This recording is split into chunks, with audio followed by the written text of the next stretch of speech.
everyone, and welcome to the Sunday stream, because Sunday is the day to stream on Sunday. I hope everyone's doing well.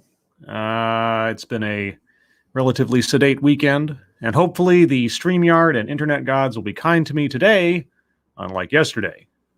But that is a reference I will make for those of you in the future that have no idea what I'm talking about.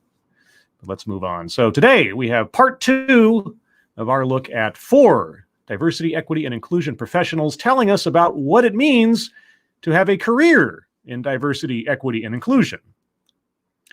Thus far, I have been underwhelmed with the job descriptions. Maybe part 2 will give us the information I so desperately crave. My fingers are only lightly crossed. So who is joining me on this adventure today? Dom O'Leary, Keeverdam, Arc210, Devilfruit Zero, Mike R, No One Nowhere, and Lurking Gopher is who I see currently in the chat. Hello, guys. Hope you're all doing good. So we left off with our moderator finally kind of interrogating her guests as to what they do in their jobs, their accomplishments, describing their success stories. The one that stood out to me that I still remember to this moment is the one lady, I think, down in the left-hand corner saying, I think my biggest success is giving a voice to the voiceless. And then just sort of stopping there as though that said anything about anything. That was something. But we will continue, if only for my edification, if nothing else. Because, you know, like I've said before, I am honestly and have been direly curious over the years to know what exactly do you do as a DEI executive or consultant or whatever? Like on the ground, person to person, when you're actually at the day of the work you have to do, what do you do? What does it entail? I've seen some things in the past that gave me a hint as to what they do. There was a computer program, sort of like a Slack add-on. If you guys know what Slack is in company communications, it was called Crescendo. That's what it was. I did a video on this where it would basically be this sort of diversity and an equity and inclusion bot that would be tagged on to Slack, and it would send the employees helpful videos or surveys or things about race and equity and things like that. And at that time, that was like the first sort of concrete example of, okay, how does this work in practice, in the office, in the workplace? But otherwise, when I'm hearing consultants and things, I always hear very high-minded terms, but very few details. And so my complaint is, and I talked about this last time, not everything can be secret sauce, right? I mean, I understand that there's a certain level of, I have to keep this close to the vest because I have my own special method for doing this, and I don't want to give away all my secrets, and, you know, the man behind the curtain. Okay. But not all companies are that special. There has to be some relatively generic common mistake or issue or whatever that you can talk about freely without violating any NDAs or using any names or whatever, of a situation where you come in as a DEI professional, executive, consultant, whatever, that is just a common thing. You're not giving away the farm by telling us about this thing you encounter, this problem that is common in many companies, and then how you approach that problem in the company, on the ground, on a mechanical level. How do you solve for it? Have we heard that yet? No. But the thing that probably still gets me over everything else is the trying to eschew the notion of a business case.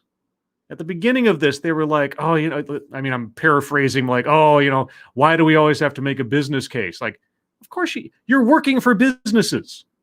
Businesses operate to make money for their shareholders or for their owners, whatever. There's always a business case. You have to show why paying you is worth their time and worth their bottom line. The attitude that I've heard, not only from this group, but from several other diversity consultants in the past, they have lamented having to make a business case. or that somehow someone challenging them to make a business case for whatever it is they're proposing is in and of itself discriminatory or racist or ignorant or whatever. It confuses me to no end. But we'll get into that as we go. A few more hellos, and then we'll go into it. Spiral Girl, Useless Cook, Zalbla, hello. Gunfox61. And I think that's... Oh, check your logic, if I didn't already say hello. Hope you are all doing well this Sunday. Let's get right into it. I'm starting about 5 seconds back from where we left off, just because she starts getting into another question. And hopefully we'll get through all this in this session. I'll go for about 90 minutes. If we're almost done, I might go over that, but we'll see. So let's continue with careers in diversity, equity, and inclusion.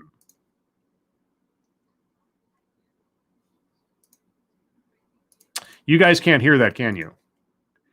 Aha, I clicked the wrong thing. Live TV, everybody. 1 second. Let me try that again. I apologize.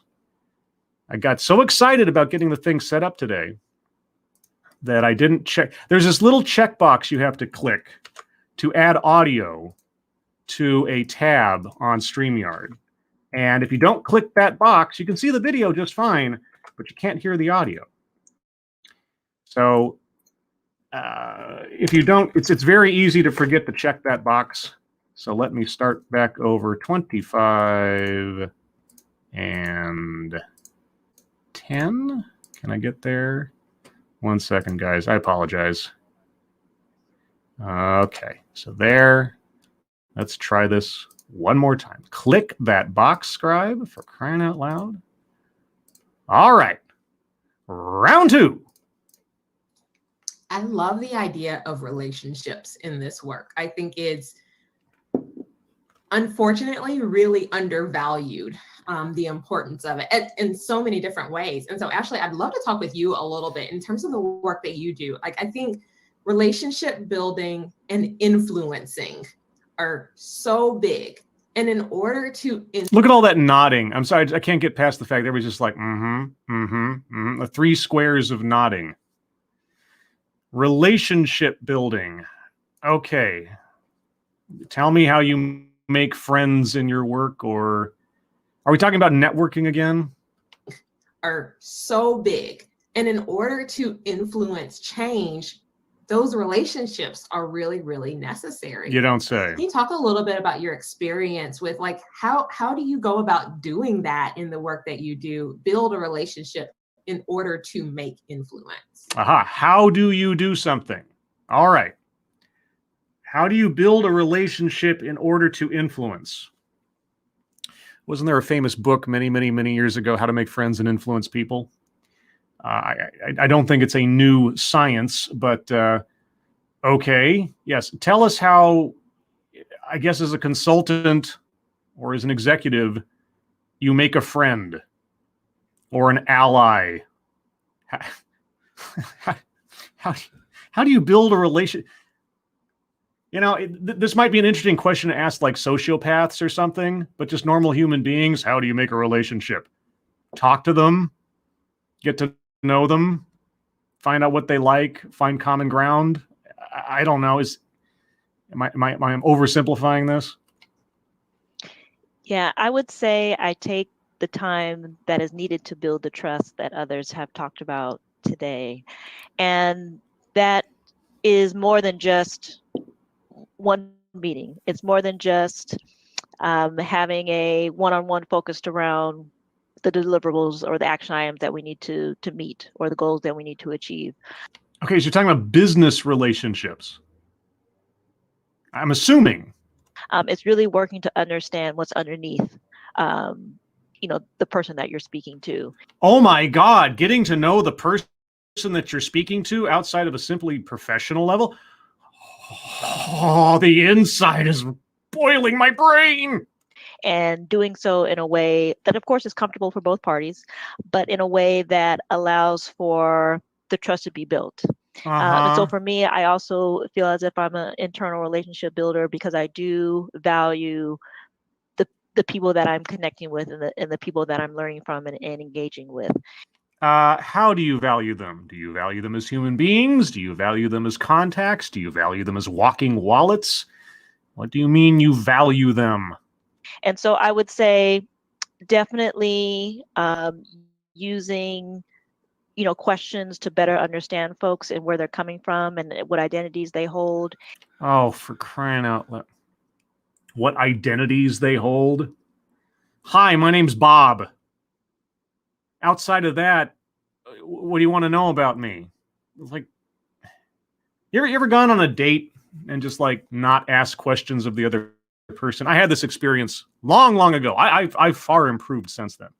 Long ago, I went out on a date, and I was still very inexperienced at dating at the time, etc. Anyway, so I sit down, and we're at the restaurant, and we're chit-chatting or whatever else, and she starts, asking me questions and everything, and I start answering, and then we hit sort of this lull, and then she looks at me and she says, "This is where you ask me about me," and I'm like, oh God, and I was terrible. It was one of those things. It's like bad comedy or something. And it seems like the simplest thing in the world, but when you're socially awkward and so on, it's not always reflexive and all that. But either way, it is sort of a simple building block of any relationship, whether you're talking about a longtime friend or someone you're just sitting next to on a plane, right? Rather than just being two sacks of meat sitting next to each other, you actually take the time to form some kind of connection, some kind of accord, even if it's just a shared experience for the sake of being on a flight together. Like I say, I keep thinking back to like a Fight Club, like serving size friends and all that. So is this really, again, is this really revelatory? What does this have to do with anything? How is this special to DEI work? Is there nothing that they're going to tell us about what they do that is so special in this particular industry? And kind of where they want to go on the journey is key, and doing so right from the start. I've been with Amazon for just about 6 months, and I directly spent time meeting with each of my leaders, meeting with small groups of employees, holding various listening sessions to really understand how my colleagues are feeling. How your colleagues are feeling. Okay, I forget what this lady's job is at Amazon. Is she a counselor? I mean, okay, so you meet. I can't remember what her position was. I wish I remembered that. Okay, so she meets with her leaders and the teams and find out how they're feeling about and how they've been coping actually with what's been happening over the past year and a half or so. How they've been coping. Okay, so diversity, equity, and inclusion is just being a personal counselor over race issues, because that's what you make it sound like. And so when I do come out with the different programs or initiatives or strategies that I want to implement, such as, people have the trust that they know that I've heard them because I took the time to listen. They know that I took into account their sentiments, what they're hoping to gain from being part of the organization, and hoping that they will see that I'm taking the right steps for us to get there. Again, knowing that it'll take some time. I'm sure folks have heard that this work is not a sprint, but a marathon, right? Right, because otherwise you wouldn't have a continued career or a guaranteed source of revenue. What is a goal? When you say get there, get where? Can you give us no example, no specific goal that you have divined out of your feeling sessions with your employees that you are working to achieve at all? What does this have to do with DEI? Talking about people's feelings, where they want to go in the company. Well, that sounds like an HR issue or like a job opportunity within the company issue or something. What does that have to do with your realm of expertise? And it's a journey, and everyone is on this journey at different points in some time. And at times you have to meet folks where they are, but also you have to be able to push folks, to where you need them to be. I know it's futile for me to ask, what does that mean? But all the same, what does that mean? And without taking the time to build those relationships, to build that trust, to really find out what's in it for them, what they want to get out of it, and letting them know that you can help them get there is key for me. And I think what has helped me really build those relationships currently and in the past. Wow. Nothing was relayed in any of that, save for the fact that she works for Amazon and that she's met with people. Everything else is just abstract nothing. Yeah, I mean, I feel like we've just got kind of a recurring theme going. Yeah, it's almost like they keep saying the same thing over and over again, using different words, but not actually saying anything because it's all pablum, maybe? Here around listening. Oh! It seems so simple. Yeah, it does, doesn't it? It really does seem simple, which makes me wonder, why are you guys experts at something? It's so basic, but learning how to listen, to listen and not listen to respond, in order, listening in order to make real change is. What real change? Please, someone here out of the four of you, at some point, can you tell me what real change took place as a result of your work? Even if it's a change that, you describe and somehow I disagree with, I don't care. I just want to hear that you came into a company and it was like this, and then you did your magic and then it became this. I just want to just give me something. So valuable and allows you to really create those strategies that are based on reality. So and listening comes in a lot of different forms. And so strategies that are based on reality, unlike those strategies that are based on science fiction, but whatever. Whether that's through surveys or through group sessions, there's just a lot of different surveys, ways. Group sessions. Talk to people who are kind of early in their career in this, and they're like, how do you even know where you should start in terms of a DEI strategy? Yeah. Okay. That's where I want. That's what I want. I want to know, where do you start in terms of a DEI strategy? Just come on. Tell me step one. Like, on the ground, in the office, you're there. You've got your legal pad. You got your pen. And you've got a whole team of people in front of you on a sales floor or something. What is step one? Come on. Like you said, listening in lots of different ways to collect that data allows you to be able to say, well, here's where we really are. Yes. So these are the things versus what we talked about earlier. Well, let's just try to rinse and repeat what someone else is doing. Well, I said this last time, there's got to be a boilerplate entry strategy, right? You come in and you have to do some kind of assessment. I had this happen. If I told this story the last time, I apologize for the repetition, but I never remember what stories I tell people. So I had the experience several years ago in the company that I worked for, the big giant corporate company, where they had to come in and update our software because the software we were using was from like 1980s mainframe stuff. And the problem was we were hitting a Y2K situation where there weren't enough character data points left for the numbers that we were inputting.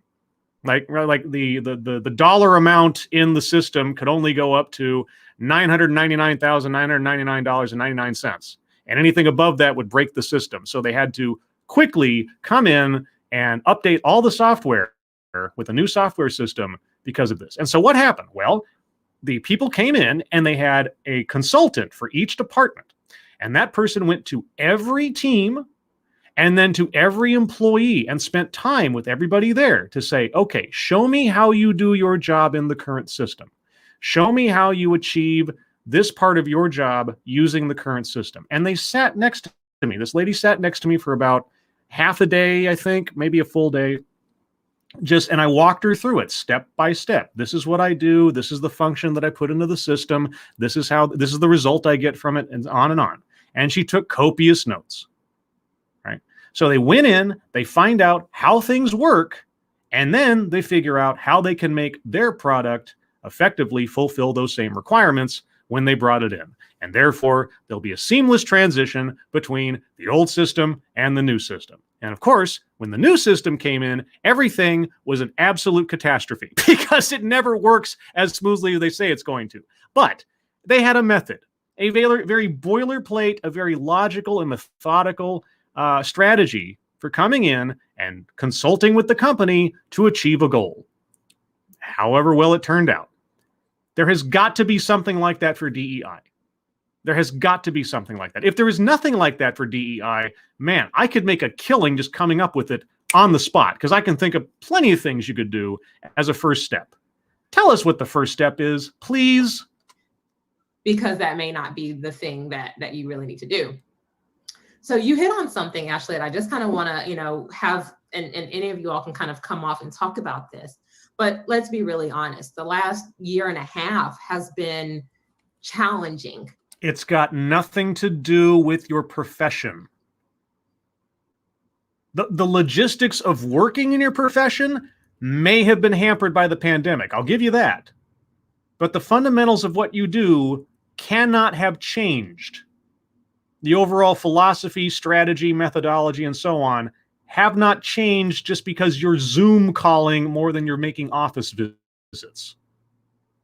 So don't give me that the pandemic has altered everything, or that the George Floyd situation has altered everything. It hasn't. It's been one of those years where I think every time you turn on the news, we're in a different crisis, between COVID, between the murder of George Floyd, Breonna Taylor, Ahmaud Arbery. I mean, what's been going on? What does any of that have to do with DEI? And maybe there's an argument. I don't know. But I don't see how current events change the methodology for DEI work, as has been going on long before George Floyd happened. Also in the chat, well, I'd be remiss if I didn't say, hi, Lexi Mads. Thank you for joining us. Fashionably late as ever. And no, I'm not going to start over for a second time. Emperor W.R. Costin, Scanner Daftly, Andrew Joyner. No one nowhere, if I didn't already say hello. Hello.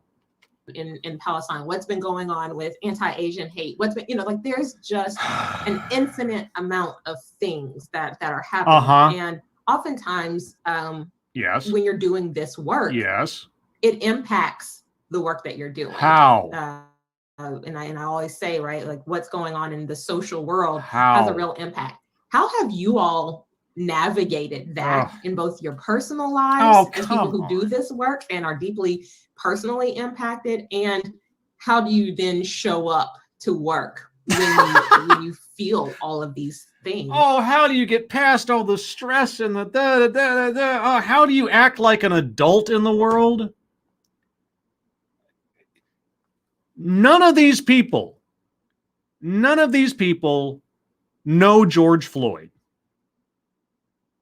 I would be surprised, and I can't remember exactly, but I'd be surprised if any of the people on this panel are within 100 miles of what happened with George Floyd, literally or figuratively. Terrible things happen in the world every day. Gosh, Scribe, how do you get on Lords of the Night every night with, famine in sub-Saharan Africa? How do you get on Lords of the Night every night with war going on in the Middle East? How you just get up and do it? What is that? What does this even mean? How do you show up to work every day with all these stresses and all these terrible things happen? The world is nothing but terrible things happening every day. If you go looking for terrible things happening, terrible things are happening. Why? Because humans are inherently terrible to each other. Just kind of how we work, right? Right. That's how humans are. It's how history operates. That's how just life is. Oh, how do you manage this? And this all just feels like another dodge and actually telling us, what do you do in this career?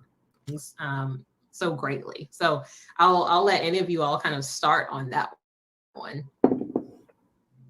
Any of you? Andrea, that's such a good question. No, it isn't. Kind of having that conversation before we started the panel. Yeah. For me, if it put a limelight on my vulnerability.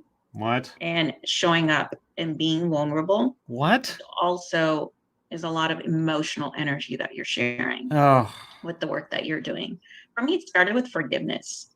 Forgiveness starts with yourself. What? We're all learning in the year and a half. This is all new to some of us. This is all touches personal life experiences that some of us have had. What? So we're all learning. And the reason I say you have to forgive yourself is because you're going to make mistakes.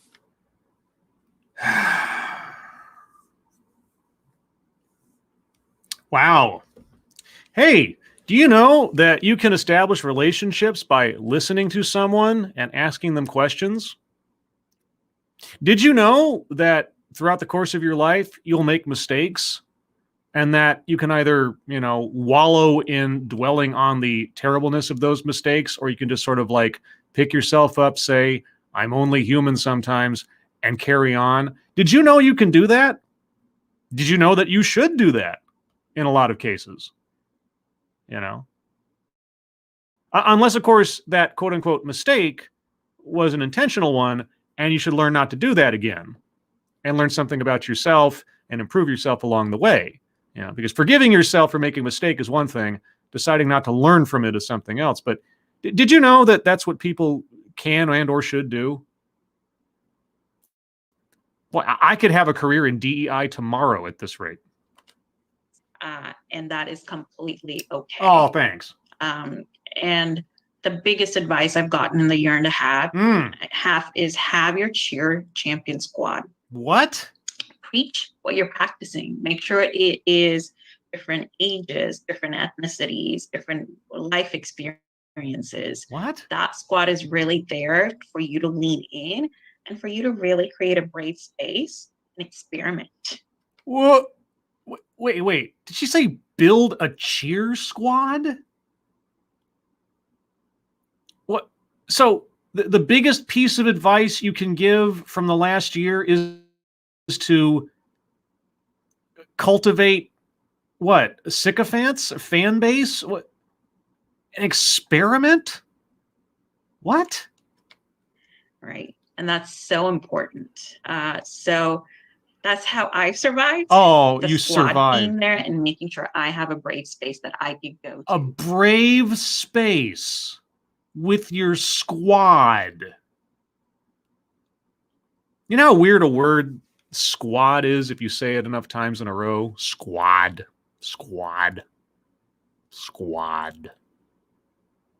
Yeah, this is top tier entertainment, guys. Have these conversations and willing to experiment What? and forgiving myself if I'm not able to show up and just being honest about it. What? Forgiving yourself for not being able to show up? Yeah, I'm not going to come into work today. I forgive myself. Where's my margarita? I need to step away. Uh-huh. Absolutely. Thank you. Dan, do you have anything you want to add to that? Yeah, Dan. Yeah, I similar to Rohini, I think having a community so one of the sort of founding practices or premises of INW is that you need not only a community of practice to do this work well, but also a community of care. What? That has to be really nourishing and restorative, a place where people can understand or at least listen to with empathy your experience and challenges. Okay, now that siren is them. That's not me. Restorative, you say. Community of care. Is this just a grandiose hug box you're talking about? I need a bunch of people to lean on because I don't know. I'm not independent enough as an adult to be able to move through life by myself. I mean, like I think I said last time, no man is an island, but all the same, can't you take care of yourself to a certain degree? And so I'm incredibly fortunate that two of my colleagues are actually formally trained in trauma-informed care and psychological safety practices, psychological first aid. One is a trained therapist. And so you get free counseling and therapy because you've got friends who are in the industry and they won't charge you because they're a community of care or something? We offer to our community weekly healing circles.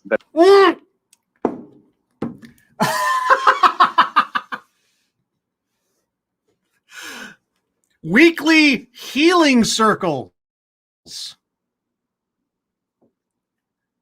Okay. Do you live on a commune by any chance? That are totally free and available to the public, but are really about how do we process the trauma, the challenges, the frustration, and the feelings that we are going through as a society, knowing that we are all coming to these conversations from various places and with different experiences. And so that to me has been a huge gift, because I will often go to those as just a participant because I'm so grateful for them and I find them personally really restorative. Restorative. Okay. Now here's where my, I don't know, cynicism and compassion kind of collide. Because on the one hand, I am not going to discount the benefits of counseling or being able to talk amongst people who have had a shared experience, whether it's, alcoholism or loss of a loved one or whatever. There's plenty of benefit to be had in that kind of thing. But, and again, this is where these two things collide. Where is the line between productive group interaction and therapy over something that's terrible, and where's the other side of the line where you are emphasizing and almost celebrating having a thin skin when it comes to what's going on in the world or whatever other things around you, right? Being vulnerable and being fragile, they're two different things. Are you, and I know fragility has a lot of, ties to other terms lately, but just as a concept in and of itself, are you celebrating fragility rather than promoting healing? Right? And we hear these words all the time, fragility and resilience and so on. They're not usually used in the context that they should be, but in this case, I'm going to try to use them as best as I can in the context they should be. Being resilient means being able to pick yourself up and move on, being able to parse out what actually is important, what is actually affecting me, versus what am I electing to have affect me, right? Or to what extent am I electing to have this thing affect me? And if these healing circles are actually just echo chambers and cauldrons for making people feel bad, rather than making people feel better, or at least have a place where they don't feel so alone about something, I have to question their value. Like, again, most of this is just suspicion. And again, compassion versus cynicism, but just makes me wonder. The other thing that for me is really important with our team that also helps me personally is that every meeting we start with a check-in. A check-in question that rotates for everyone in the team, gets to pick the question they want, and there's no limitation to what can be asked. There's no limitation on what can be asked. The check-in. Okay, well, this is, okay, kudos. This is the first kind of very specific on-the-ground thing that's been described to us so far. All right, give me an example of a question. There's also no expectation that you have to answer the question. Okay. But what I mean by that is that, for example, in the days following the murder of George Floyd, the check-in question was, what do you do with your anger? I punch a pillow. I turn into a giant green monster and I smash up a guy with a giant brain that's also green. I don't know. What do I do with my anger? And being able to actually talk about that in a work context, and also talk about how does anger show up for us? How can we support one another as teammates when we are experiencing anger, or whatever the feeling might be? And so I think for me, having a space that is both personal and professional, where those kinds of questions can come to the surface and people can hold space for one another, has been immensely beneficial to me personally and professionally. And I, whether or not these are colleagues that you hold that kind of space with, family members, members of your faith community, friends, colleagues, whatever it is, finding that space where those conversations can come up is really helpful for a number of reasons. First and foremost is that you realize that what you're experiencing is often not being experienced in isolation, that others are experiencing their own version of these events, and that processing in community can be really powerful. But it also, I think, does something to reinforce the bonds going back to relationships that you build with people, because my team is so much stronger knowing that when Dan is angry, this is what it shows up as. So if he says or does X thing, you can recognize it, and therefore you won't take it personally. Does that kind of arrangement build strength, or does it build dependence? This goes to a theme of something that I'm pretty sure is going to be the subject of my next TED Excellence. And this is something I've talked about in the past. When you hear the phrase, bring your whole self to work, I've reinterpreted that several times over the years into being the degradation of professional distance. The line between this is my professional life and this is my personal life. There are some unavoidable overlaps sometimes, but there is a distinction between when I clock out for the day and then when I clock in again the next day. And there is this constant push in companies, in initiatives that I've seen, and especially in that phrase, bring your authentic self to work, bring your whole self to work, where work and your life become less and less distinguishable from one another. That you live to work and work to live. That you basically exist in your own sort of Hershey town, where the town's built up around the factory, so everybody that lives in the town also works at the factory, that kind of thing. They almost get to a company script kind of thing to get your supplies.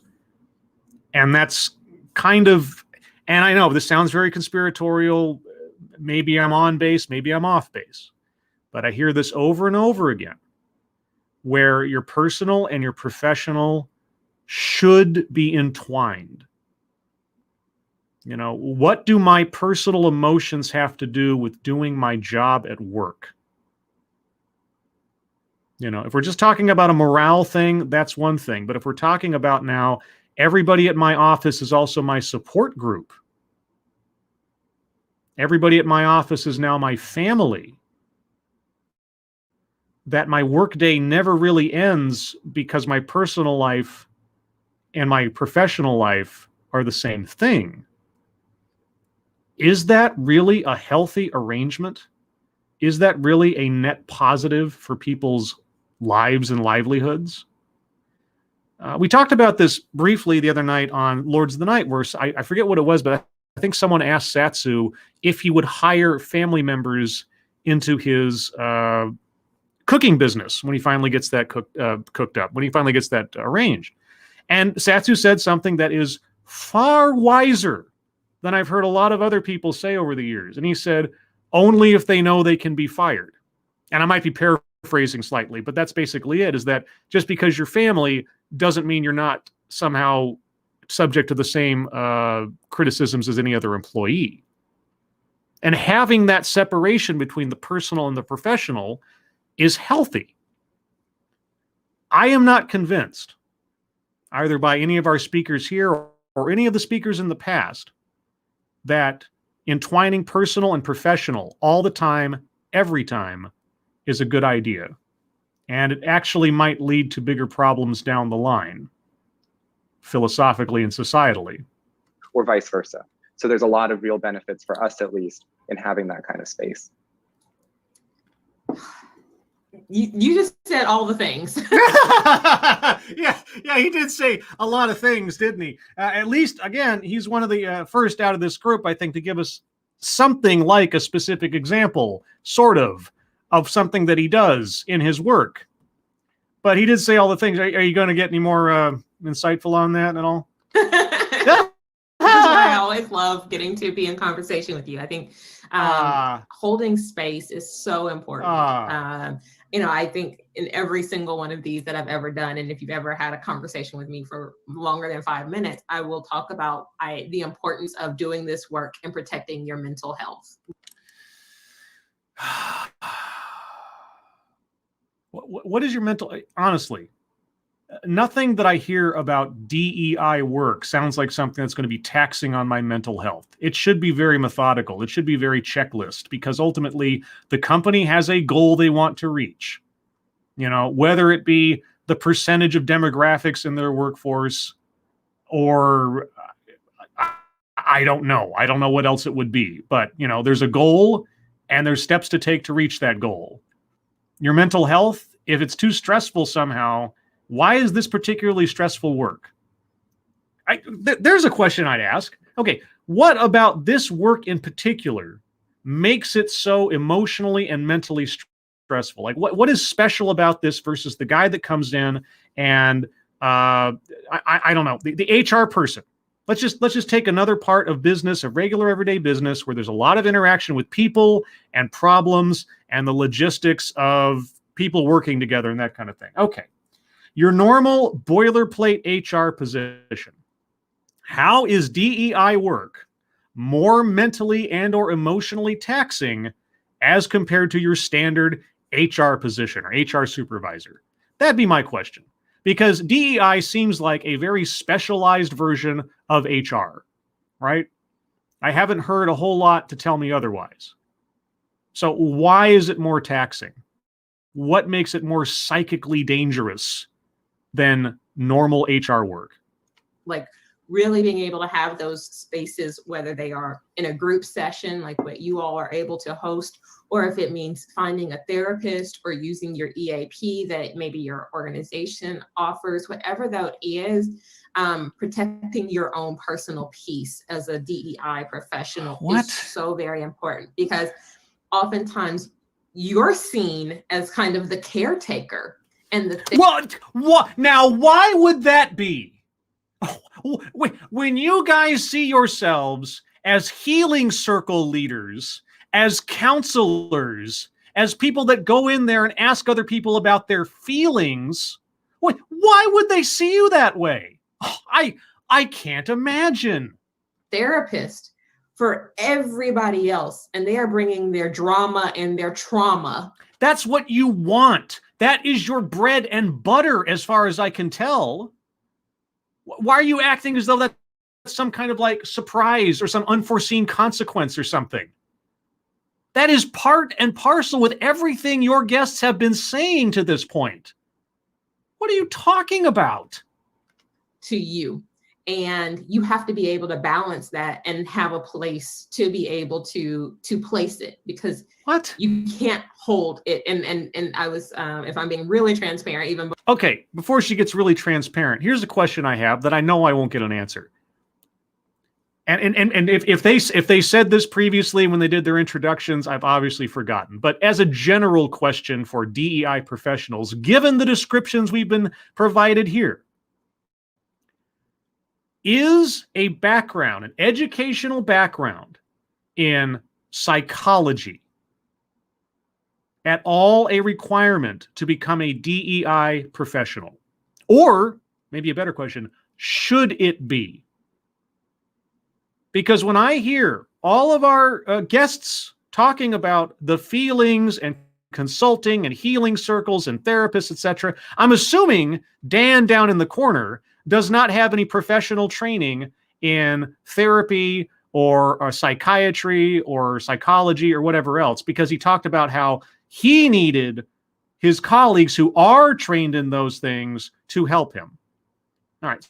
So given what we've been told a DEI career professional does, should it be a requirement that they have an educational and certified background in therapy, psychiatry, psychology, whatever?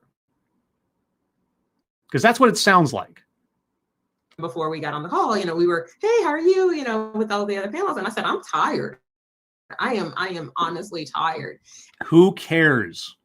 And I constantly have to ask myself, if I'm going to pour in to other people, what am I doing to pour back into myself?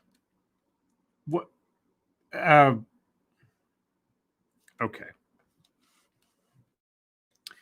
I'm tired. Well, you take a deep breath and you do your job. Maybe this is the toxic masculinity in me, but if I'm a certain way, but I know pragmatically and logically that the certain way I am is really nobody else's problem, and that it won't actually hinder me from doing what I need to do in order to achieve the goal or to help somebody else or to do my job, I just take a deep breath and do my job. And I don't burden other people with my problems. Short of a family emergency or currently my leg is falling off of my body, my problems should not be someone else's problems unless it is absolutely necessary, most especially in a professional space. Maybe that's just me. Maybe that's just my work ethic. Maybe that's my toxic masculinity talking. I don't know. But that's how I would approach that. I'd say, how much of any of this has to be someone else's problem? Is this something that is so debilitating that I am unable to do my job? Right? And if the answer to both those questions is nope, then I get along and get it done. I don't know. Maybe I'm just a rare bird. I don't know. Right. Like I have to be able to have the ability to take care of myself. And part of that self-care is recognizing when I am tired and not just giving a standard answer of I'm good, I'm great, everything's fine, because it's not always. And that is not anybody else's problem but your own. Right? You can deal with that after you're done with your job, on your downtime. Oh, but wait, our personal and professional lives never really stop being one or the other. I obviously come from a completely different dimension of thought on these things. It's not always just roses. And I think being able to be that kind of transparent and honest is really good for you as well. So that's just kind of my personal thing that I always like to share. So if I was working with you, I come to work to do my job, right? I'm not there to socialize. I'm not there to party. I'm not there to cry on somebody's shoulder. I'm there to clock in, do my bit, clock out, and go home. All right. So in addition to just my job responsibilities, I should expect, if I were working with you, to have you tell me all about all of your problems and explain to me why you are either doing or not doing the things you are in your job. And I have to take time out of my day to listen to you tell me about your emotional state. Is that the future of the workplace? And I'm not being facetious when I ask that, because this is what I'm being told is normal and good. And these, presumably, are people who are working in companies to make those notions standardized. Anything else on that? Yeah. Yeah. Do you mind if I just chime in real quick? Yeah. What you shared made me remember that one of the other things that's really important for us is, I think, acknowledging where we need support and help, because these roles can often be seen as sort of asymmetrical, that you give and you give and you give, and you don't have space either in the organization, or there's a cultural sort of norm around not asking for help. And so transparency around what you need is so critical. So the last thing I'll just say very quickly is that our organization has a floating mental health day that all employees are required to take once every 2 weeks. So once every 2 weeks, you have to take a day off. Okay, sounds great. A mental health day. Look at the absolute like surprise joy on her face there. It's like, ooh. You pick the day, you pick when it happens, but every 10 work days, one of those that you have to take off just to be for yourself.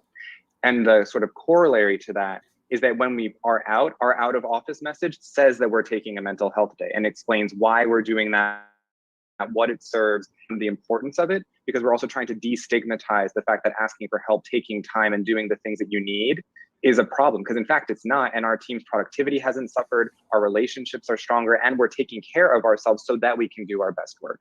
So for me, I just didn't want to forget that piece, because what you said sparked it for me. Yeah. Do that. So when I take a day off, I have to explain what my mental health situation is to the rest of the company to destigmatize.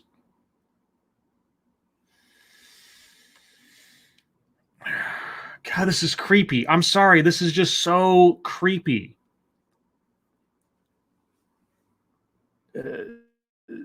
Turning everything into an emotional therapy session. What does this have to do with achieving goals in DEI?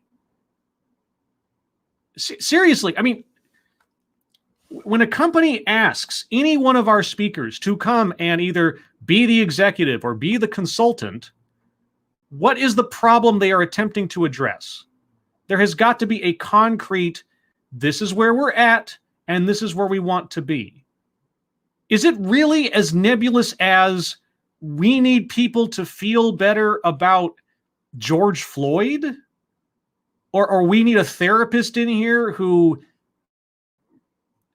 I don't know, ostensibly is a race counselor? I don't know. I have absolutely no... I think I know less about what a DEI career professional does now than I did at the beginning of this. I think, especially in the US, we are very bad about how we use our time off. And I know you all have probably seen this meme floating around that's like, who are you to tell me the quality of what I do or do not do with my time off? You know, hey, I'm out of the office today having, surgery, but you can still catch me on text. Like, there's nothing about that kind of having to constantly grind that's normal. Like, but I love that there's nothing about that that's you want to eliminate. Okay, again, I'm just taking what you've told me so far. You want to, all right, let's say ridiculously blur the line between professional and personal life, and you're complaining about people possibly grinding too much on their off time. If there is no separation between the personal and the professional, if my mental health state has to be given in every out of the office message I have on an email, when exactly do I stop grinding? said, right? Like, just saying I'm out of the office and it's a mental health day. And that's it. Like, that's all that you need to be able to say, and not have to still say, oh, I'm going to work. So on my day off, I am so very guilty of that, and consciously working on saying, if I'm off, and taking that real time. Okay. Yes, I can agree. When you are off work, it is probably best, unless your job requires it, because some people just have jobs where even when they're off, they're still kind of on call because of stuff. Yes, you should try to leave work behind. Yes, there should be a separation between your private time and your professional time, but that is not what you are promoting. You are promoting interdependency with your workplace by turning every office into a support group. And also, if you say you have to take a mandatory mental health day every 10 days, well, the significance of it being a quote unquote mental health day kind of disappears, doesn't it? Because whether I'm having a mental health crisis or not, I'm taking a day off. So this is so bizarre. So with that, we were kind of talking about how you all show up for each other, Dan, in your organization, how you can do that. But I want to pivot a little bit and thinking about, with your colleagues, with other folks that you work with who maybe aren't working in diversity, equity, and inclusion. I'm not even sure what it means to work in diversity, equity, and inclusion so far. But okay, tell me what somebody who's not in it has to do with it. What are some ways that people who are maybe on the fence, maybe I want to change over and work in diversity, equity, and inclusion full time, or maybe not, I'm not sure. What are some things that you've seen from people who do not have titles in DEI that they've done to make a real impact in this work? Because I think it's really important that people recognize that regardless of the role that you're in, you can use your sphere of influence to drive diversity, equity, and inclusion. And so, okay, couple thoughts on this. First and foremost, maybe, big maybe, in coming at it from describing what someone not in their industry can do or has done, perhaps we will get some kind of insight into what DEI work actually looks like on the ground. At the same time, if anyone can do these things, whatever their position in the company, what is the use of you guys?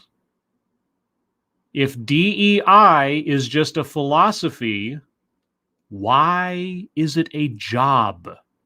So I just want to talk a little bit about that, and maybe starting with Rohini, what, if any, examples that you may have of where you've seen people, whether it's hiring managers or whatever that may be able to use their sphere of influence to make an impact. So one of the things that comes up to me is Grassroots. What? One of the things that comes up to you is Grassroots. What? Do I even want to know where this is going next? You don't have to have an ERG or call it an ERG. Yes, we are. Yeah, she just asked that question. People who are not involved in DEI work, they just have a regular job. What can they do, or what have you seen people do? You're right. We don't need an ERG, an employee resource group, which is effectively a diversity and equity and inclusion program. You're right. That's not, she literally asked not for that. Oh my God. It could be a simple gathering that where you are celebrating. What? You have advocates and leaders that are willing to support. This is a purpose-driven work. What? And if it's tied with your purpose, you have the energy and propel you to do what you want to do. Oh my God. I feel like I'm listening to some like new age conference on crystals or something. What are you talking about? Let's imagine for a moment, shall we? A data entry processor at a company. Okay, you've got Jane Doe, data entry processor at a company. Does not have a title in DEI, is not leading an ERG, is not what can data processor Jane Doe at the company do that is DEI related from her position as a data entry processor? Not that she's going out of her way for some extracurricular activity, but within the confines of her job at the company. Give me an example of that. Could you? Would you? So I've had employees that went up to leaders and said, we need budget. We would love to celebrate a Diwali festival. We need money. We need money to have a extracurricular party. That's how is that something the normal everyday grunt in the trenches is going to do? We need money. I need a budget to do a party for this very niche cultural thing in a company. Really? We love to showcase what it is all about. It's as simple as that. Or I have leaders that went up to the executive team and said, guess what? I want to start a women's group. And guess what? I want to start a women's group. Well, guess what? I'd like a 50-foot yacht. I don't even know if a 50-foot yacht makes any sense because I don't know boats, but you know what I mean. It's like we all want things. You going to talk about the business case? This women's group is really about coding and giving back. And it's giving back? What, beyond the paychecks that are already gained by the women who presumably would be in this women's group? Giving back to what? What are you talking about? What? You're not even answering the question that she asked, if you can believe it. About tech support. It could be if you're in an organization, let's be real, there's data, use your eyes. You don't need to have a HRIS system spitting out saying, oh, there's a huge gap between a manager and a director. You visibly see it around you.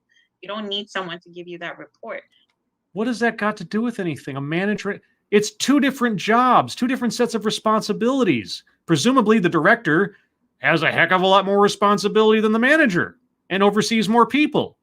Of course there's a difference. They're two different jobs. And just having a voice and having your thoughts. And a lot of people say my voice is not heard on a survey. It is heard on a survey. If there is more than two, it becomes a trend. That's my philosophy. If there's more than two, it becomes a trend. Well, I'll grant you that because technically, if I remember correctly, Someone is not a serial killer until they've got at least 3 bodies on their checklist. So you're right. Okay, golly gee. What does that have to do with anything that she asked at all? Anytime? How's this normal employee interaction action? Thank you, Andrew Joyner. The only thing that gives me hope is that the original video has only 43 views. Yes, it is true. My look at this has far more views than the original. But there's, I don't want to get too melodramatic here, but there's also a concern in that, in the sense that a lot of this stuff is not paid attention to, right? A lot of this stuff flies under the radar. And whatever else we might talk about, how insidious or whatever it is, this entire industry is so vague. Its goals are so amorphous, but it is a billion-dollar industry year over year. DEI work, people saying that, you know, this is what they do. It's almost just like a given. And the fact that it doesn't get more scrutiny, the fact that people aren't really paying attention to what's being said, what the meat of what the concepts are behind all of this, that's concerning to me. You know, which is, you know, in part why, at least for my part, I highlight this stuff, because A, I'm rabidly curious to know how it works, because I don't understand. And B, I think people should know this is the kind of philosophy that is driving a lot of companies, a lot of organizations, schools, and so on. It's getting a lot more higher profile now, especially with the whole CRT thing. I mean, as a buzzword, if nothing else, the utility to that is people are finally looking at what's been going on for years in schools and politics and so on, which is good, because they should know, as many of you who follow my channel for the last 4 years already know. But yeah, the low view count on that thing, and admittedly, it's not exactly the most advertised thing in the world, but this is partially why I wanted to highlight this, is because it was a collection, or is, I should say, of professionals in this space. I'm using the word space because I'm a professional now too. And I was curious as to what they had to say. And I wanted to give it more exposure, because obviously it wasn't getting much exposure on its own. So I am happy to use my platform to increase the voices of those who don't have a voice or something. I was told that I should do that at some point. Anyway, thank you, Andrew. So make sure you're using these platforms to speak up of what you want. What? And so I've had employees that used their voice on survey to then say, we would like a mentorship program. We would like a coach. And so there was coaching programs internally started by employees. Okay, what does that have to do with diversity, equity, and inclusion? Okay, and I'm not being just sort of like exasperated for the sake of being exasperated. If I'm working in a company and I feel as though I don't have all of the skills or knowledge I need to do my job effectively, asking for more training or asking for a coach or a mentorship or something, what does that have to do with diversity, equity, and inclusion? That sounds like standard work practice. Are our speakers necessary for that to happen in a company? What is specialized about DEI work? Because that's not specialized. That's just par for the course. Cross-training, increased knowledge, increased skill set. What does that have to do with DEI? Nothing. I'll answer my own question. It has nothing to do with DEI. It has nothing to do with diversification of the workforce aesthetic. It has nothing to do with equal opportunity and so on and so forth. And it's nothing that any average HR person or HR survey could not achieve. I'm waiting to hear what it is that our professionals here do that no one else can do. What makes them worthy of being paid to do what they do? What I'm really trying to say is there's so much you could do. Like? You don't need permission to do it. Yes, you do. You just said we need a budget. Well, you're going to have to get permission for that budget, aren't you? Give me an example where you did something that required no oversight from anybody and that you just did it, right? You leveraged company resources to do a thing and didn't ask anybody above you. You made a command line decision. Every time you guys have brought that up so far, you've said how you had to go to somebody else to ask for a budget. Nonsense. Just own it and take it and be creative about it and talk to your peers and people outside. What? And if it's part of your purpose, go ahead. Part of No your permission needed. purpose.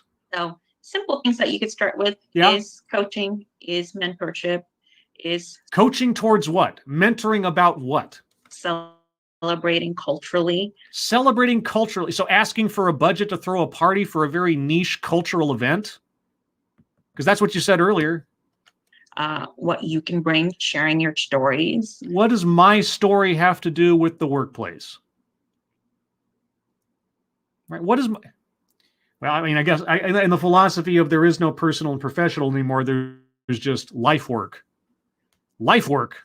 I guess my story is my work, and my work is my story.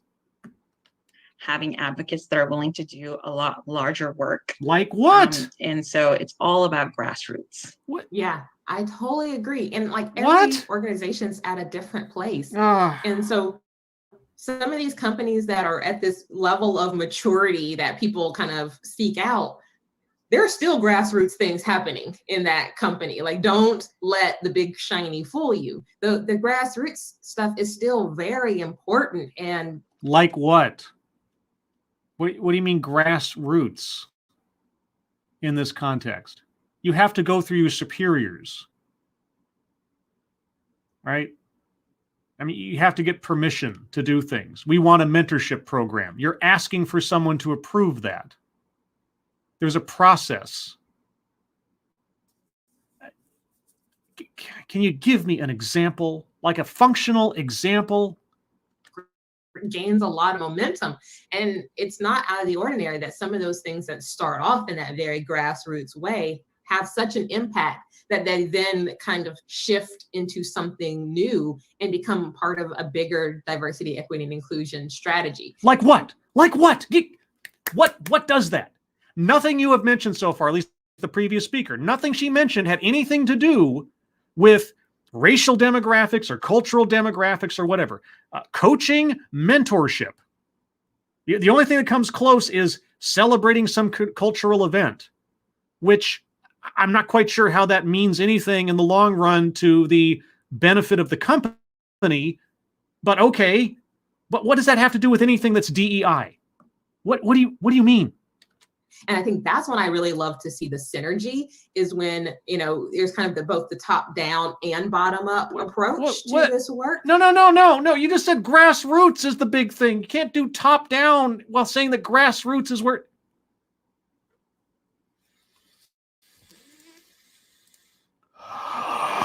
What? What is that? What the fuck is that? What happened to just do it? Don't ask for permission. Oh, now the top down is as important as the bottom up?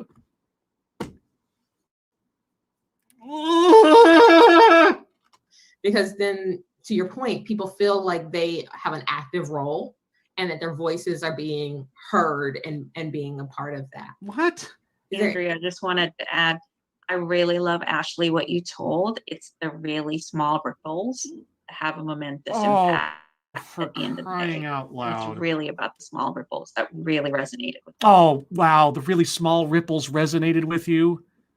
Oh, like a resonance cascade kind of thing. Ripples in the air. Oh, yeah. Okay.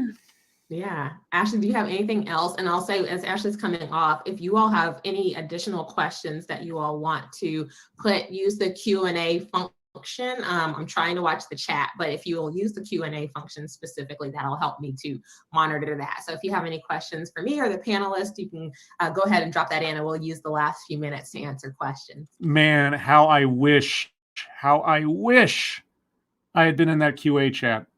So go ahead, Ashley. Yeah, thank you.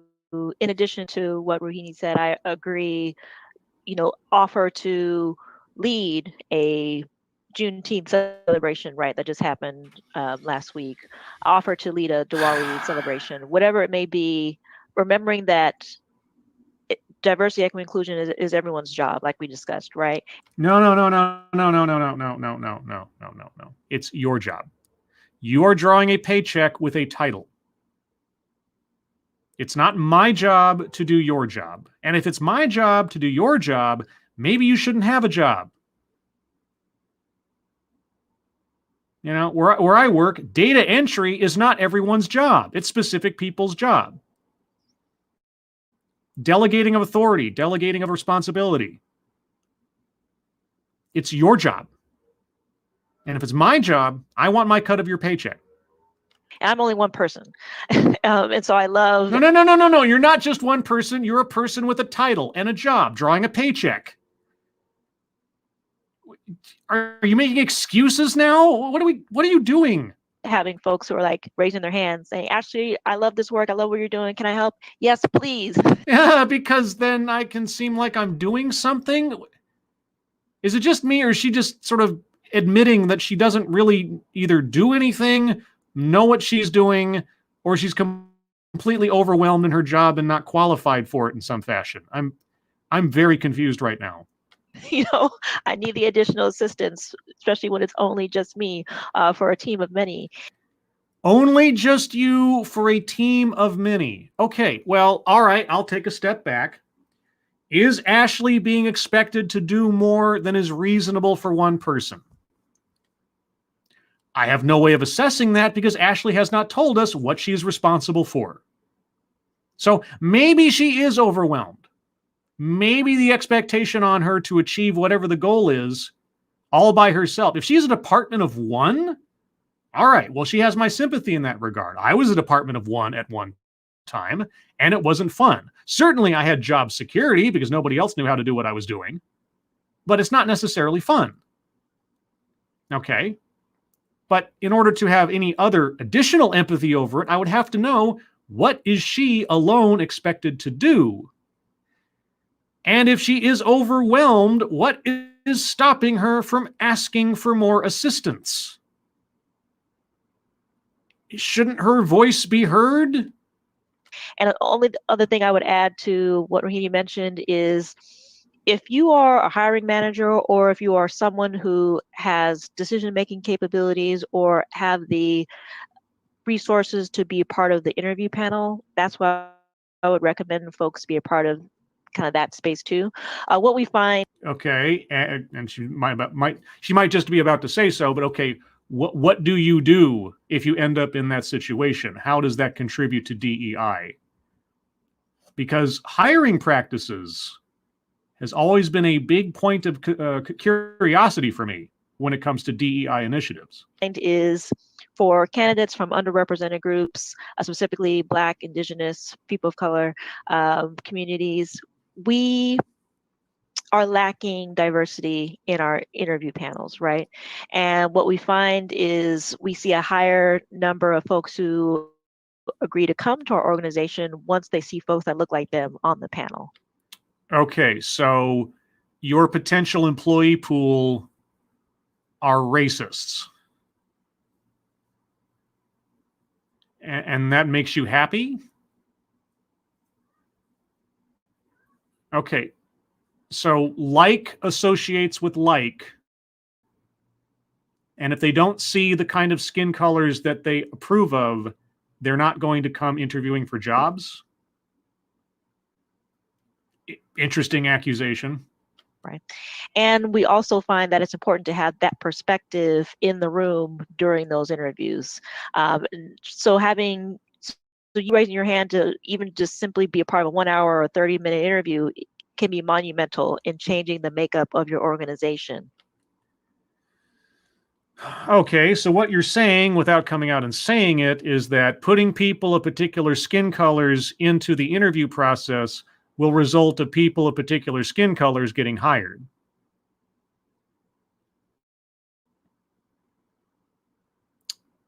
Okay, well, I'm glad you said it in so many words. I appreciate the transparency, as opaque as it was. Because what we know, the business case, right, is that diverse teams equal higher levels of innovation. No, they don't. No, they don't. Unless you're going to tell us the definition of diversity has something to do with ability and merit and education and so on. Okay. Skin color is not indicative of quality of thought. But if you believe that to be the case, you might be a racist. Higher level of profitability and a higher sense of belonging for all employees. So you helping to bring on more diverse folks into your organization is huge. Diverse folks meaning aesthetic, right?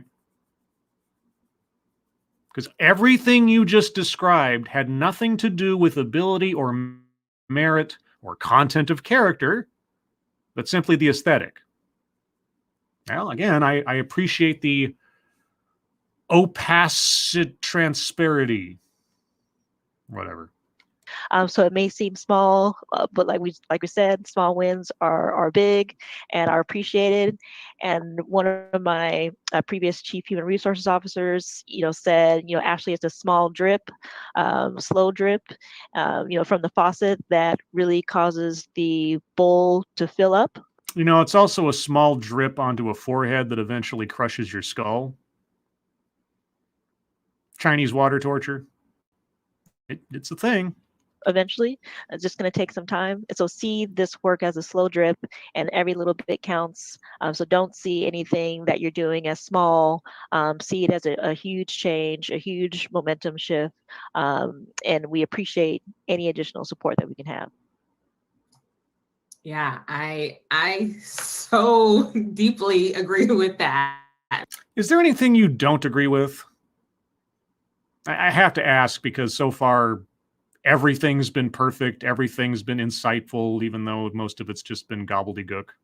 Like, the ability to say, like, yeah, come be a part of this, come join in.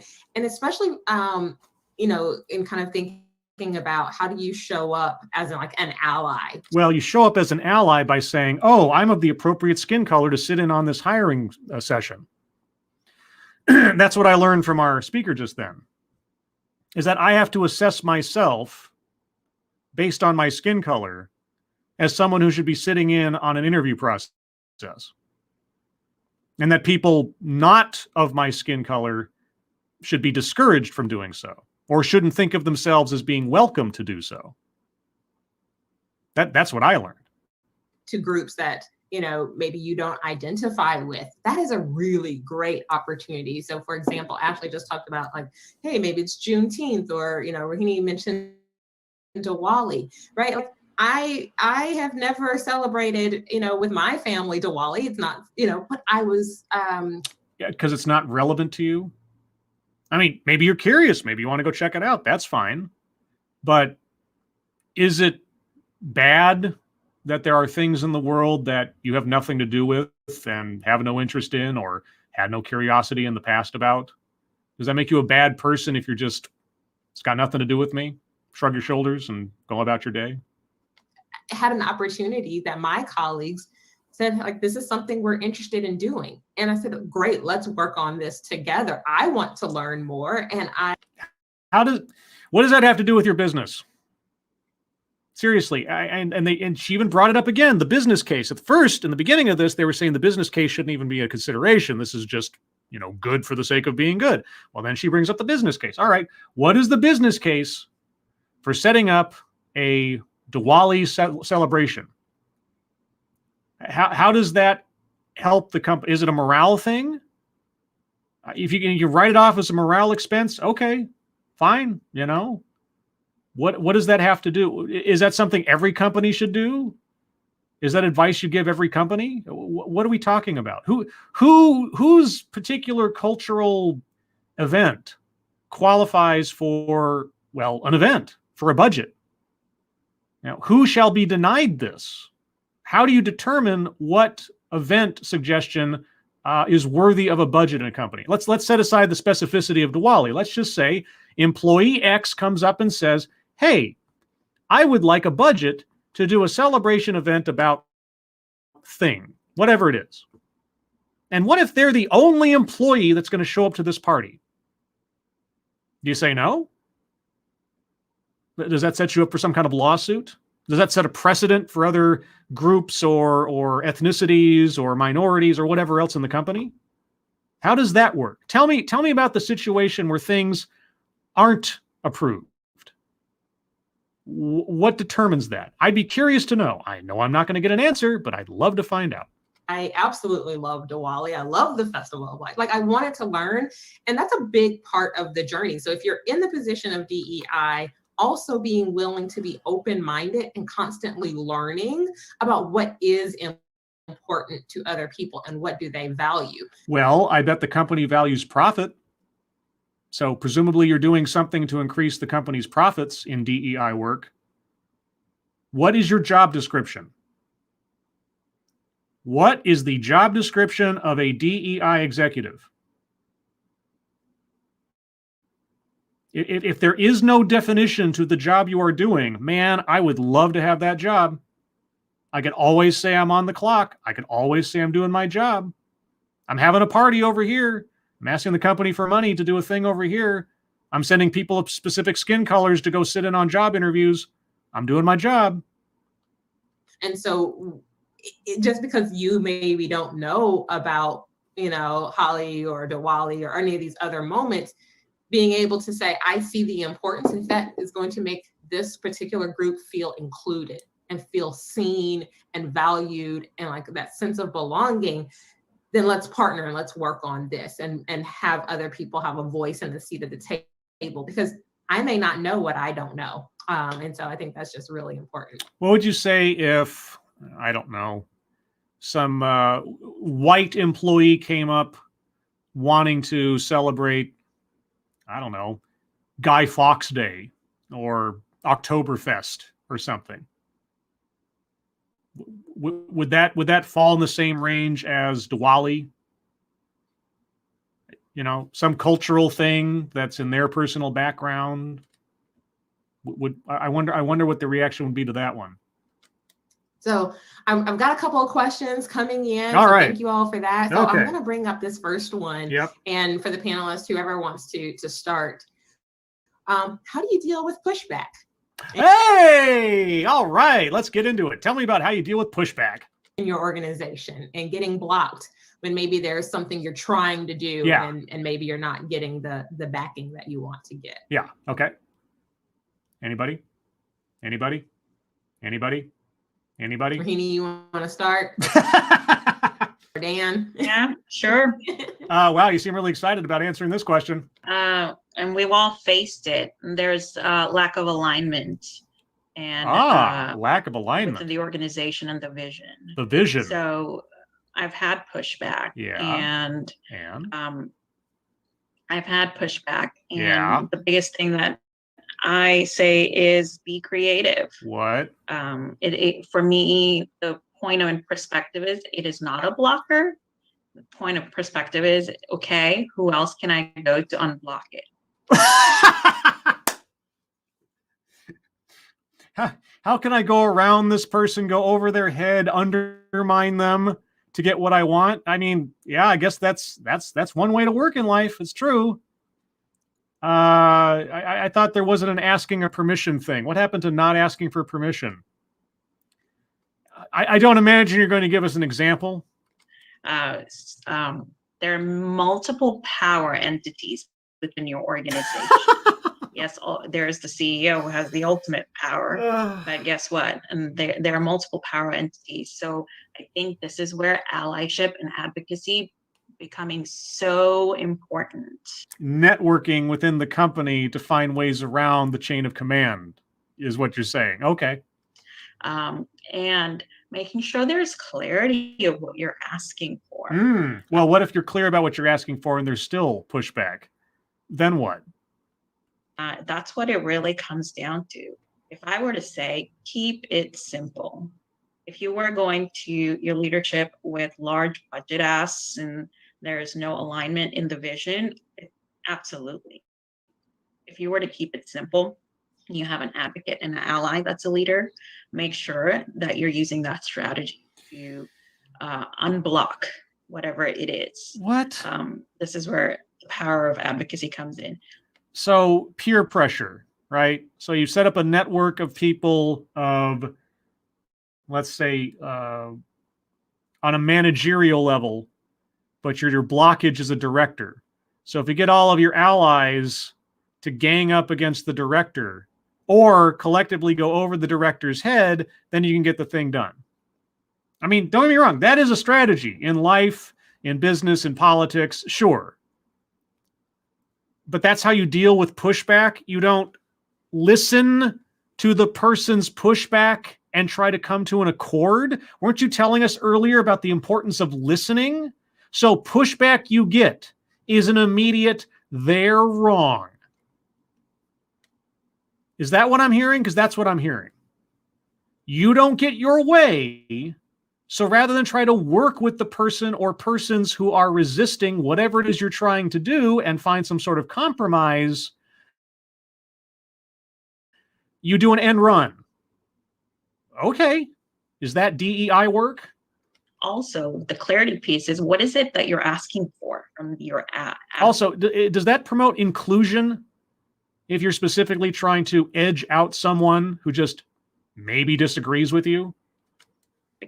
Right?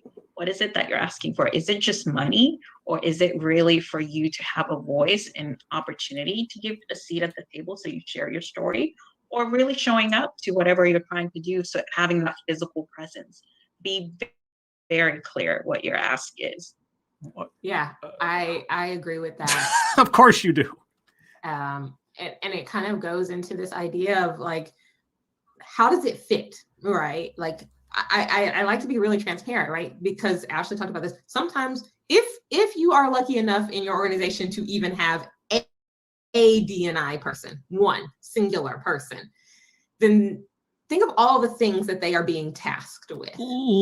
Like what? In terms of hiring, retention, development. Oh my God. Did you just list off some specific-ish type things? Okay. What does a D&I official have to do with those things? What is their goal? What is their purpose in those procedures? Those, and I mean, I'm using the highest level. I know. You all have been using the 30,000 foot level on most of this stuff.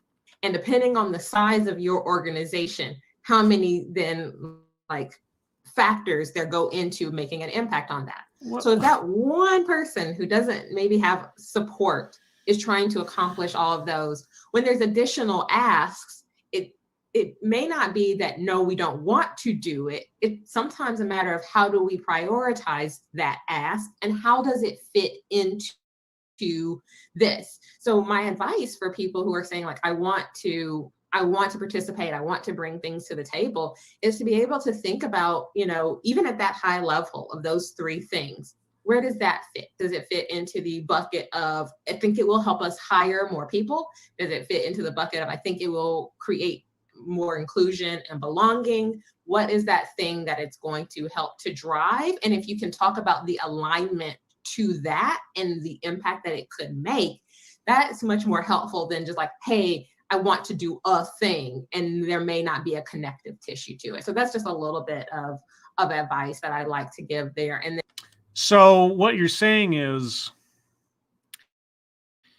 you have to make the business case. Golly gee whiz. And I'll second that with this other question that came in, kind of like, how do you combat skepticism? And that was the first question. Pushback, skepticism. Okay, how do you combat skepticism? Do you listen to the person's opinion, or do you just ignore it and try to go around them? Because that was the first piece of advice we were given. And I think it's that same, my answer is really kind of the same, is what is it that you're asking, and how does it fit, and being able to kind of put something behind that, and whether that's research. What if there's still skepticism? We're not talking. Let's say you've done everything correctly in your mind. All right, you've made the business case, you've backed it up and so on, and there's still skepticism and or pushback. What is your strategy? So far, we've been told, ignore that person and go around them. Gang up on them with all of your allies and advocates in the company and just overwhelm their authority. That's the only advice we've been given so far. It doesn't sound like that's going to make a very harmonious workplace, but hey, if that's what you do, I guess that's what you do. There's lots of different places on the internet where you can pull research together that says, like, here's some examples of maybe what someone else is doing, just as a way to guide. Because again, leaders may be their own place in this journey too. And it may not be the organization for you, if I'm going to be very honest. I wish you would be very honest. So if the organization does not do what you want it to do in the job you are paid to do, then quit. And I don't know what's behind this, but the look on this guy's face down in the corner right now, I'm sorry, I don't have any other word for it, but just smug. I'm also seeing a question about, like, the CEO. How do you, right? If you are seeing from the top that diversity, equity, and inclusion is not a priority, then you have the ability to have to ask yourself that question, like, is this the right place for you? If diversity, equity, and inclusion is not a priority, okay, you have a job title that contains the words diversity and or equity and or inclusion. You're drawing a paycheck from the company in order to fulfill the role of diversity and or equity and or inclusion. They're paying you to do what you are told to do. So if your philosophy around this is not what the company is asking for, is not the job you signed up for and agreed to do, then you should quit. So is DEI a process, or is it a philosophy? And is a philosophy a job in a company that expects results? This is very bizarre. This just goes more and more into the idea that there is no mechanical function for DEI. There is simply ideology. It is an ideological position. And that if your personal definition of what it means to achieve DEI doesn't actually align with the company, or you say, hey, let's put on this celebration, and the company says, well, you're going to have to tell us why spending the money on this is going to help the company, and you just say, because it promotes diversity, and they're like, well, that's not enough of a business case. Well, then I guess you better quit, because you're not doing anything for the company at that point, are you? Except that somehow they're in the wrong for not agreeing with your crazy ideas. Okay. As well. Go ahead, Ashley. I also bring forth the data, right? Start with the facts. Like? And specifically in the US, we're experiencing what they call a cultural demographic shift. And so what that means is those who identify from the minority population will soon be the majority by year 2060, I believe.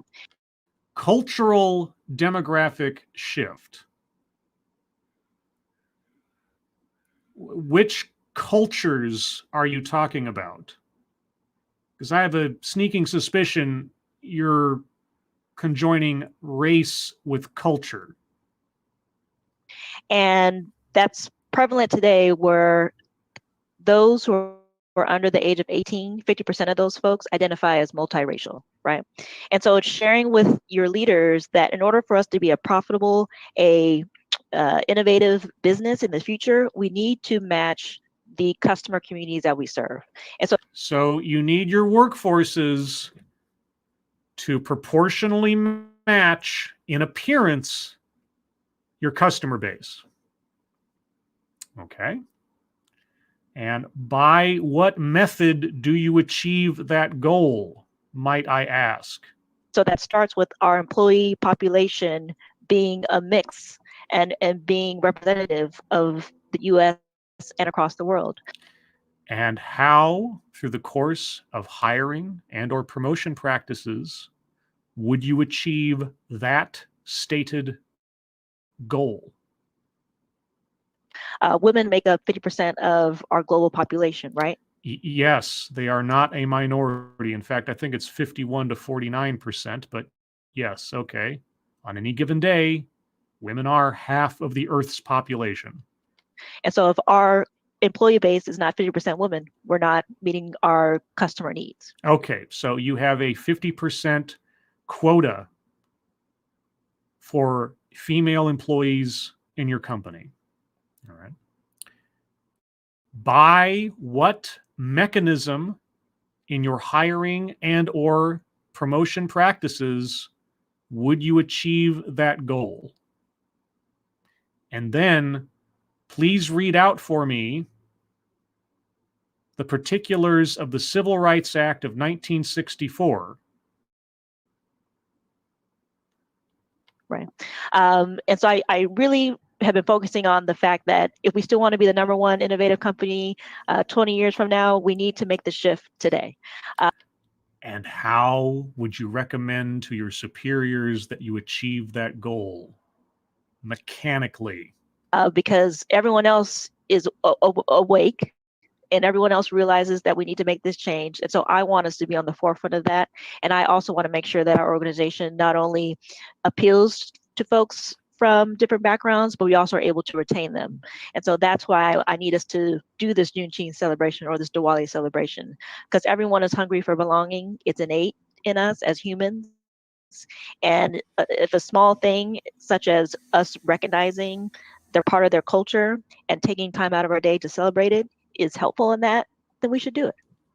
Okay, so Oktoberfest, Guy Fawkes Day, golly, I don't know. I'm trying to think of other cultural things that could be celebrated and should be celebrated in the workplace in order to promote belonging. Oh, golly, gee whiz. 4th of July, Veterans Day. What else? Flag Day, Boxing Day. I don't know. How many cultural things qualify? Because you're being very specific and selective about what things should be highlighted. Is there any filter? Is there any prerequisites? Is there a company population of said people belonging to said culture that have to be there before you decide that it's okay to celebrate something? How does this work? How does this promote diversity, equity, and inclusion if you're being very selective about what events are worthy of celebrating? But more importantly, I go back to my more prescient question. If your goal is to achieve 50% women in your workforce, if your goal is to add more people of a particular shade to your workforce population, if those are the goals, what initiatives and or policies must you implement to achieve them? And then tell me how that aligns with federal law. Right, we should just do it. Yeah, I love that. A couple more questions that are coming in and we're right at time. So one question that came in, how do you get into your first DEI role? That is a huge question. That should have been the first question. So You asked that question. I'll pivot a little bit here just to say, if this is something you are seriously thinking about, please do go to my website, AndreaGTatum.com. I offer DEI advisory services. If we were doing a TEDx, this would be the first time I ever circled the offers, product, or services, but we're not, so I'm not. And the ability to connect one-on-one to talk about why do you want to do this work? Admittedly, the YouTube channel, as far as I understand, is her YouTube channel, so I probably wouldn't falter for that at all. Actually, I don't. What are are your experience and what are your skills that you bring to the table in order to best really advocate on your own behalf for a role that you may be applying to. I help people understand that there are so many different roles out there. I mean, just the four of us on here all have very different ways that we work within this space. Yeah, by not defining it. It's very easy when you don't tell us what you do to say that you're all very different, except you're all very the same in that you're not at all specific.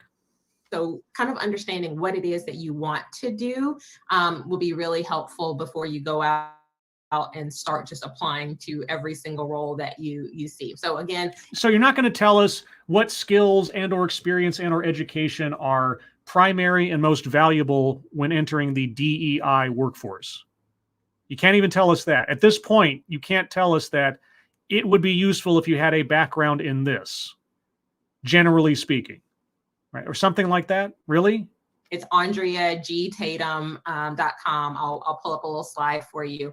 And so I'll kind of end on one last question that I saw pop up in here, and it goes back to something we talked about earlier. And I'll start with Dan on this one, and maybe just kind of let each person answer this as your final question. What is one thing in your approach to starting maybe a strategy with an organization, whether you're consulting or internal, where do you like to start on that journey? Please tell me you're going to tell us something specific. I know it's a futile hope. Of creating a DEI strategy. Yeah, this is a great question. So for me, strategy, I feel like, is a buzzword that we all use and often mean very different things. So the first thing for me is really important to understand, what do we actually mean by strategy and what are we hoping it will do? What? So once we have a shared definition of language, the thing that's most important to me is to create a container in which we can do this work together for the What? long haul, because as Ashley and Rohini and Andrea have mentioned, this is not something that changes overnight. And so for me, one of the things we focus most on at INW is actually building what we call the container in which this work takes place. And for us, I think about it sort of as the equivalent of, like, I played soccer in high school, and the team would never let me go out onto the field for a match if I hadn't been to practice. And we know in our society, based on the really mismatched educational goals that we experience, we actually don't get an opportunity to practice being in these conversations, and we're not always exposed to these very nuanced topics. And so our container building exercises help us build and practice skills so that we can actually participate in conversations about strategy, about goals, about relationships, about systems, because without that upfront work, we're not setting ourselves up for success. So for me, it's really about thinking about what is the context in which we are doing this work and how do we establish that for success. What? What is that? What the fuck is that?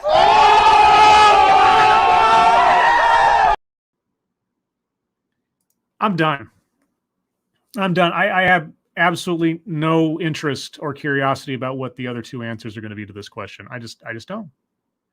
I think that pretty much encapsulates, as a container, everything that we should have for this. But there's only 3 minutes left. Should I keep going? Oh, why not? I'm a completionist. Fine. I'll push past this. I'll get past the pushback of my own sanity and do an end run around the regulator of my brain. Perfect. I love that. Rohini? Everything Dan said, I'm going to add one thing. What is the narrative? What is What is the narrative? Oh boy. the story that we're trying to achieve? So important. If you don't know what the narrative and story is, and so I use the art of storytelling as part of strategy while you're building the container. So that's very important, because if your leaders can't even speak to their story and be vulnerable and willing to open up and really go down to, Ashley has mentioned, that connection and be just a human. Strategy is such a big word. We use strategy, and Dan absolutely strategy is such a big word. Mean, but I think it's really bringing it down to the basics. What? So what is Oh, the narrative that we're grassroots? trying to build as we talk about this? I love Dan's chat over here. He said, I'm a recovering MBA and I still don't know. Ashley, I'll let you wrap this up on your thoughts around strategy. And I love, you've already talked about data, which I absolutely am 100% an advocate for. But Data, what is the answer, data? You know, the word used to be data until Patrick Stewart basically changed the pronunciation of a word globally. But whatever, that's another thing. I'll let you answer your own question. Just really quickly, agree with what everyone has said. I'll just add, start with the end in mind. So for us, if the outcome is really dedicated to increasing the representation at all levels of folks to ensure that we're representative of the customer communities that we serve. Okay, all right. I know you said that earlier, but that is the goal. Of all of this stuff that they've talked about, the end goal is to populate the workforce with the specific skin colors that you prefer, or to have some sort of proportional representation to your customer base, whatever the heck that means. Because if she's working for Amazon, okay, Amazon is a global company. So the majority of your workforce should be of Asian descent of one form or another. Because if you're talking about representing your customer base and you're a global company, I can't even imagine what your hiring practices are like. Well, actually, I could, at least conceivably, if that is your goal. So, okay, well, maybe we sat through all this for that one piece of wisdom, is that the collective goal of all of our professionals here is to increase representation. And representation is embodied specifically in aesthetics, skin color. The appropriate skin colors, mixed race or otherwise, skin colors. And there's only so many ways you can achieve that goal in a company, at least, in a hiring process. And if we're talking specifically about America, well, there would be some pushback if you had to articulate specifically what you would do to achieve that goal. Wouldn't there be? That is my strategy.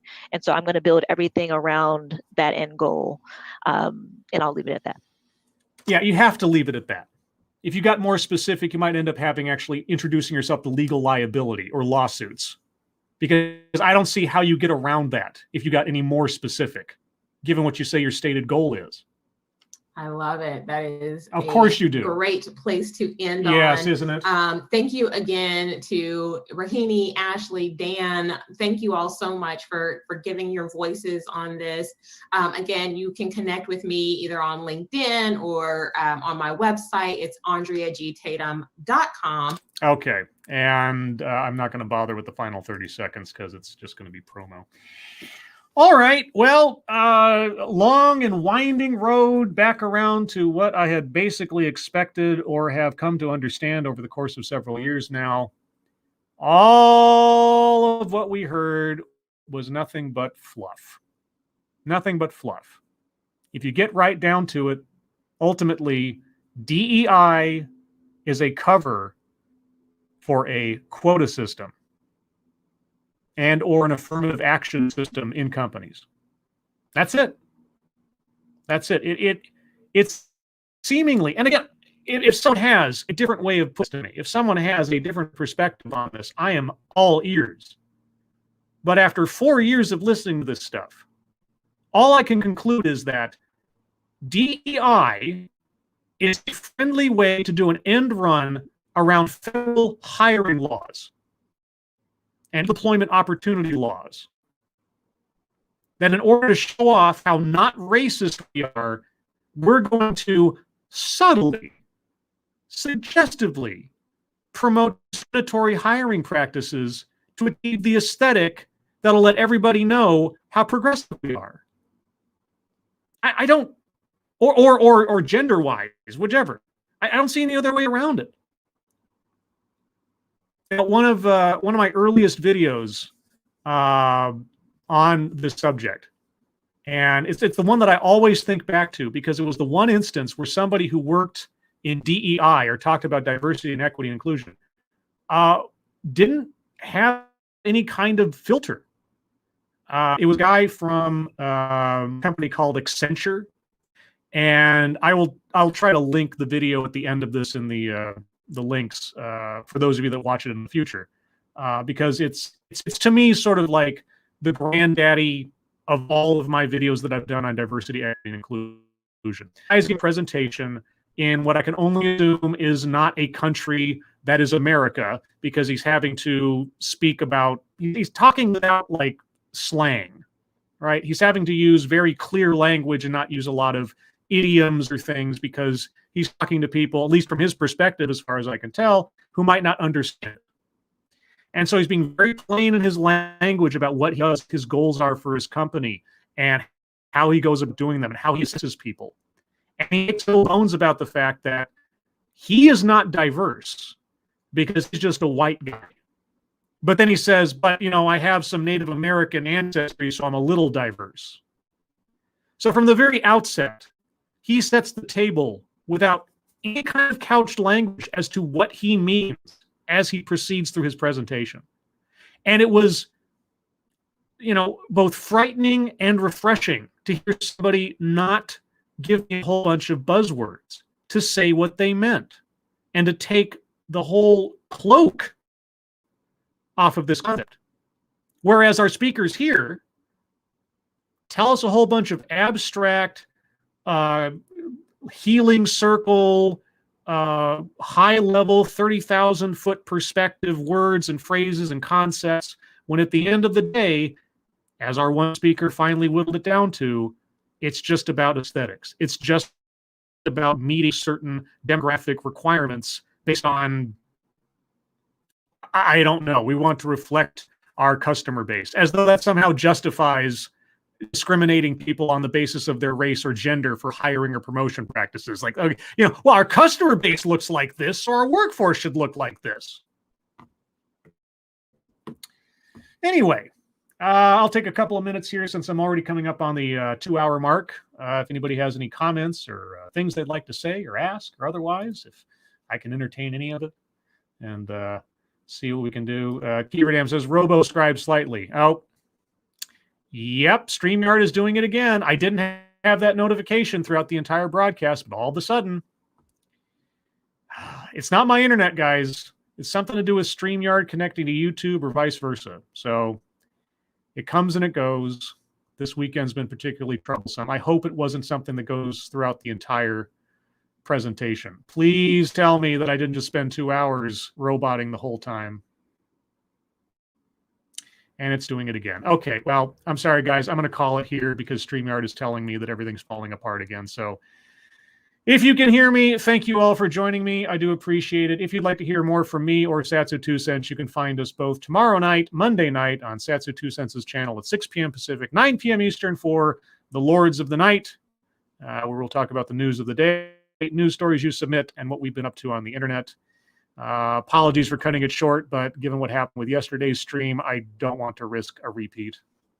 Everyone, thanks for joining me. Thank you so much for your attendance, your participation, and your generosity. Really do appreciate it. I hope you're all safe and well. If you are not well, please get well soon, and I'll see you on the next one. Take care. Bye-bye.